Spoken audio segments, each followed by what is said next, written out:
보통 금리가 오르면 주식시장엔 부담이라고 말합니다. 그런데 지금은 이상합니다. 금리는 뛰는데 주가는 버팁니다. 이건 호재일까요? 아니면 시장이 위험 신호를 일부러 못 본 척하는 걸까요? 안녕하세요. 미래를 함께 공부하는 채널 퓨처마켓입니다. 오늘은 금리 급등에도 주식이 오르는 이 이상한 장면을 단순한 낙관이나 공포가 아니라 시장의 계산법으로 풀어보겠습니다. 먼저 선을 하나 긋겠습니다. 이 영상은 특정 종목을 사라거나 팔라는 이야기가 아닙니다. 금리와 주식이 충돌할 때 우리가 어떤 지표를 보고 어떤 질문을 던져야 하는지 정리하는 영상입니다. 이야기의 출발점은 숫자입니다. 프레드와 트레이딩 이코노믹스 기준 2026년 5월 하순 미국 10년물은 4.5%대, 한국은 4%대, 일본은 2% 후반까지 올라왔습니다. 그런데 같은 기간 주식시장은 완전히 무너지지 않았습니다. 오히려 S&P 500과 나스닥은 AI 기대와 실적 전망을 등에 업고 강하게 버티는 모습을 보여줬죠. 여기서 많은 분들이 헷갈립니다. 금리가 오르면 주식은 떨어진다면서요? 그런데 왜 주가는 계속 버틸까요? 저는 이 질문의 답이 이번 시장을 이해하는 핵심이라고 봅니다. 제 판단부터 말씀드리면 지금 시장은 금리 상승을 무시하는 게 아닙니다. 다만 금리 부담보다 이익 성장 기대가 더 크다고 계산하는 구간에 들어와 있다고 보는 게 맞습니다. 하지만 이 계산은 굉장히 불안정합니다. 금리가 더 오르거나 기업 이익 기대가 꺾이거나 유동성이 마르면 시장은 같은 뉴스를 완전히 다르게 해석할 수 있습니다. 그래서 오늘의 핵심은 금리가 올랐다는 한 문장이 아닙니다. 왜 올랐는지, 어떤 금리가 올랐는지, 주식시장이 무엇을 믿고 버티는지까지 같이 봐야 합니다. 금리 이야기를 할 때 가장 먼저 충격을 받는 곳은 주식시장이 아니라 채권시장입니다. 채권은 금리가 오르면 가격이 떨어집니다. 이 기본 구조를 놓치면 시장의 순서를 거꾸로 보게 됩니다. 예를 들어 10년짜리 채권을 들고 있는데 시장 금리가 갑자기 올라갑니다. 그러면 내가 가진 낮은 금리 채권의 매력은 떨어지고 가격은 내려갑니다. 그래서 채권 시장이 먼저 아파합니다. 주식 투자자는 이 장면을 남의 일처럼 보면 안 됩니다. 채권 시장에서 금리가 급하게 뛰면 그 다음에는 기업의 자금 조달 비용, 부동산, 환율, 그리고 주식 밸류에이션으로 압력이 옮겨갑니다. 쉽게 말해 금리는 시장 전체의 할인율입니다. 미래의 벌돈을 오늘 가치로 계산할 때 금리가 올라가면 미래 이익의 현재 가치는 낮아집니다. 성장주가 특히 민감한 이유도 여기에 있습니다. 그런데 여기서 중요한 반전이 있습니다.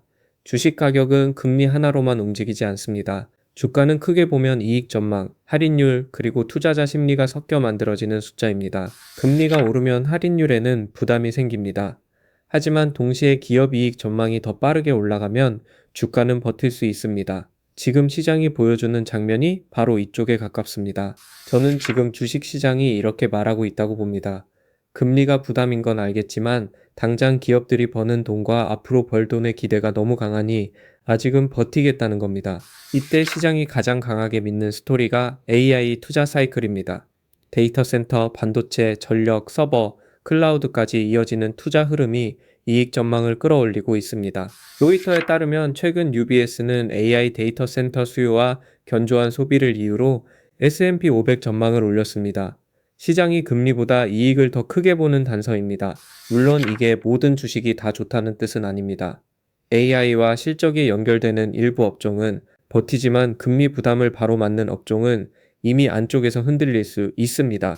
그래서 지수만 보면 착시가 생깁니다. 시가총액이 큰 기업 몇 개가 지수를 끌고 가면 많은 종목이 약해져도 지수는 멀쩡해 보입니다. 이게 강세장의 가장 교묘한 얼굴입니다. 저는 이 부분을 특히 조심해서 봅니다. 지수가 오른다고 시장 전체가 건강하다고 단정하면 위험합니다. 강한 주식이 시장을 끌고 가는지 아니면 넓게 같이 오르는지 확인해야 합니다. 금리 급등에도 주가가 버티는 첫 번째 이유는 실적입니다. 주식시장은 어제의 금리보다 내일의 이익을 더 좋아합니다. 특히 이익 전망이 상향될 때는 금리 부담을 일정 부분 흡수합니다. 예를 들어 EPS 전망이 올라가면 같은 PER이라도 지수의 정강화 수준이 올라갑니다. 투자자들은 비싸 보이는 시장을 미래 이익이 따라올 것이라고 해석합니다. 하지만 여기에는 조건이 있습니다. 실제 실적이 기대를 따라와야 합니다. 기대만 높고 숫자가 늦게 나오면 금리 부담은 다시 전면으로 튀어나옵니다. 기대는 시간을 벌어줄 뿐입니다. 두 번째 이유는 유동성입니다. 시장에 돈이 완전히 빠져나가지 않으면 금리가 높아도 위험자산으로 향하는 자금이 남아있을 수 있습니다. 특히 현금 대기 자금이 많을 때 그렇습니다. 아이러니하게도 높은 금리는 현금을 매력적으로 만듭니다. 그런데 동시에 투자자들은 상승장에서 현금으로만 남아있는 것을 두려워합니다. 이 두 감정이 시장 안에서 계속 충돌합니다. 그래서 주가가 오를 때마다 뒤늦게 따라붙는 자금이 생깁니다. 금리가 높은데도 오르네라는 의심이 어느 순간 나만 놓치는 건가? 라는 불안으로 바뀌는 겁니다. 세 번째 이유는 AI 투자 사이클입니다. 저는 지금 시장의 가장 강한 엔진은 금리 인하 기대가 아니라 AI 인프라 투자가 실제 매출과 주문으로 연결된다는 믿음이라고 봅니다. 데이터 센터가 늘면 반도체만 보는 게 아닙니다.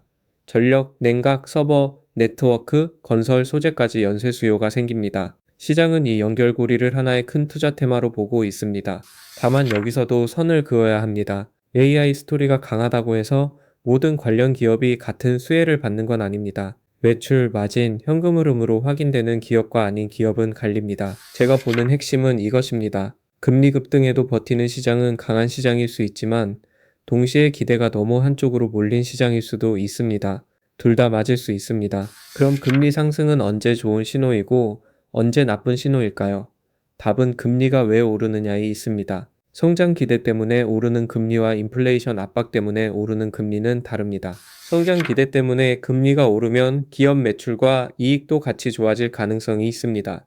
이 경우 주식시장은 금리 상승을 어느 정도 견딜 수 있습니다. 경제가 버티기 때문입니다. 반대로 물가 불안, 재정 적자, 국채 공급 부담 때문에 금리가 오르면 이야기가 달라집니다. 이때는 성장보다 할인율과 비용 부담이 먼저 커집니다. 주식시장에는 더 불편한 금리입니다. 저는 지금 시장을 완전한 성장 금리라고 보지는 않습니다. 성장 기대와 AI 투자 열기는 분명하지만 재정 부담과 장기채 공급 우려도 같이 섞여 있다고 봅니다. 그래서 지금 금리 상승은 깨끗한 호재가 아닙니다. 오히려 좋은 재료와 나쁜 재료가 한 차 안에 같이 타고 있는 복합 신호입니다. 시장이 버티는 건 맞지만 안심할 장면은 아닙니다. 여기서 10년물 금리를 봐야 하는 이유가 나옵니다. 10년물은 단기 기준금리보다 시장의 장기 성장, 물가, 재정 신뢰를 더 많이 반영합니다. 그래서 주식의 체온계처럼 쓰입니다. 미국 10년물이 4.5%대에 머무는 것과 5%를 향해 다시 치고 올라가는 것은 완전히 다른 이야기입니다. 숫자는 조금 차이처럼 보여도 시장 심리는 크게 달라집니다. 한국도 마찬가지입니다. 한국 10년물 금리가 4%대를 넘어서면 기업 조달 비용과 부동산 금융, 환율 민감도가 함께 올라갑니다. 주식시장도 결국 이 압력을 피하기 어렵습니다. 일본 금리도 중요합니다.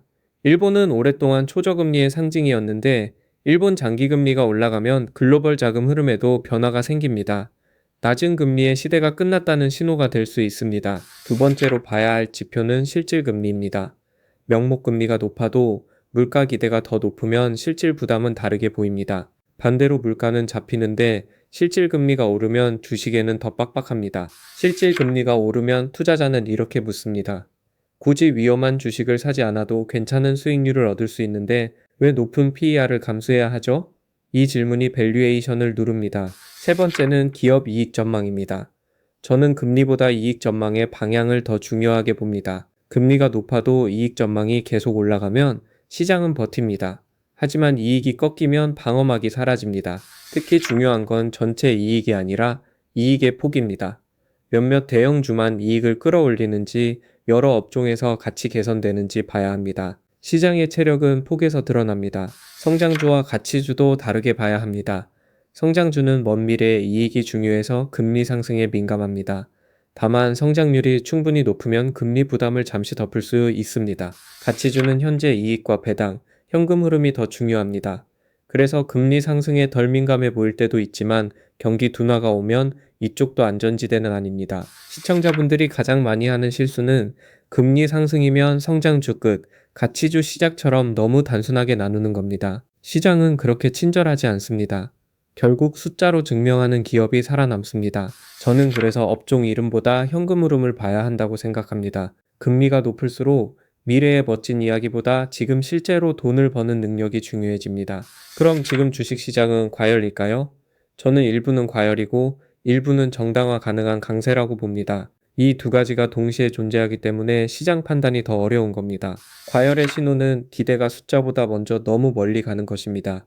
실적 발표 전에 주가가 계속 오르고 작은 실망에도 크게 흔들리면 그건 시장이 이미 많은 미래를 당겨왔다는 뜻입니다.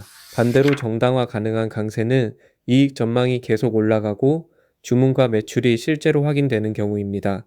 이때는 높은 금리에도 주가가 버티는 설명이 어느 정도 됩니다. 여기서 제 관점은 분명합니다. 지금 시장을 단순 버블이라고만 보는 건 너무 빠르고 그렇다고 금리 위험이 사라졌다고 보는 건 너무 아니랍니다. 둘 다 시장을 반쪽만 보는 해석입니다. 가장 현실적인 해석은 이겁니다. 시장은 AI와 실적을 믿고 앞으로 가고 있지만 장기금리라는 브레이크가 계속 밟혀 있는 상태입니다. 엑셀과 브레이크가 동시에 눌려 있습니다. 이런 시장에서는 뉴스 하나에 반응하기보다 시나리오를 나눠야 합니다. 금리가 안정되고 이익이 올라가는 경우, 금리가 오르지만 이익도 강한 경우, 금리는 오르고 이익은 꺾이는 경우입니다. 첫 시나리오는 가장 편한 그림입니다. 장기금리가 안정되고 기업 이익 전망이 올라가면 시장은 높은 밸류에이션을 더 오래 유지할 수 있습니다. 이 경우 지수의 상승 논리는 유지됩니다. 두 번째 시나리오는 지금에 가깝습니다. 금리는 부담스럽지만 이익 기대가 더 강합니다. 이 구간에서는 시장이 오를 수 있지만 상승폭이 특정 업종에 몰리기 쉽습니다. 세 번째 시나리오는 가장 위험합니다. 금리는 계속 오르는데 이익 전망이 꺾이는 경우입니다. 이때는 할인율은 올라가고 분자는 줄어듭니다. 주식시장에는 가장 불편한 조합입니다. 그래서 저는 지금부터는 지수의 방향보다 반응의 질을 봐야 한다고 생각합니다. 나쁜 금리 뉴스가 나왔을 때 시장이 얼마나 버티는지, 실적 실망이 나왔을 때 낙폭이 얼마나 큰지가 중요합니다. 또 하나 중요한 건 환율입니다. 금리 급등이 달러 강세와 연결되면 한국 시장에는 부담이 더 커질 수 있습니다. 외국인 자금 흐름과 원화 약세가 같이 움직일 수 있기 때문입니다. 한국 투자자 입장에서는 미국 금리만 보면 부족합니다. 미국 장기금리, 한국 장기금리, 환율, 그리고 반도체 이익 전망을 같이 봐야 코스피의 힘을 더 정확히 볼 수 있습니다. 금리가 오르는데도 주가가 버틴다면 그 자체로 강한 시장이라는 신호는 맞습니다. 하지만 강한 시장은 항상 안전한 시장과 같은 뜻은 아닙니다. 강하다는 건 기대가 크다는 뜻이기도 합니다. 기대가 큰 시장에서는 작은 실망도 크게 보입니다. 반대로 의심이 큰 시장에서는 평범한 호재도 강하게 반응합니다. 지금은 기대가 많이 쌓인 쪽에 가깝기 때문에 확인 과정이 중요합니다. 제가 시청자분들께 드리고 싶은 기준은 세 가지입니다. 첫째, 10년물 금리가 어느 레벨에서 안정되는지 봅니다. 둘째, 실질 금리가 올라가는지 봅니다. 셋째, 이익 전망이 따라오는지 봅니다. 이 세 가지 중 하나만 나빠지는 건 시장이 버틸 수 있습니다. 하지만 금리는 오르고 실질 금리도 오르고 이익 전망까지 꺾이면 그때는 분위기가 달라집니다. 반대로 금리가 조금 높아도 그 자리에서 안정되고 이익 전망이 계속 올라가며 시장 폭이 넓어지면 강세장은 더 이어질 수 있습니다. 결국 방향보다 조합이 중요합니다. 여기서 절대 피해야 할 태도는 하나입니다. 금리가 높으니 무조건 하락도 아니고 주가가 오르니 모든 게 괜찮다도 아닙니다. 시장은 그렇게 단순한 시험 문제가 아닙니다. 제 판단은 이렇습니다. 지금 금리 급등에도 주식이 오르는 이유는 시장이 금리를 몰라서가 아니라 아직은 이익 성장과 AI 투자 사이클을 더 크게 믿기 때문입니다. 하지만 그 믿음은 숫자로 계속 증명돼야 합니다. 실적, 주문, 마진, 현금 흐름이 따라오지 않으면 금리라는 현실은 다시 시장의 중심으로 돌아옵니다. 그래서 지금은 흥분보다 점검이 필요한 장입니다. 오르는 시장을 부정할 필요는 없지만 왜 오르는지 모른 채 따라가는 건 위험합니다. 특히 금리의 성격을 계속 확인해야 합니다. 시청자분들이 오늘 영상에서 하나만 가져가신다면 이 문장입니다.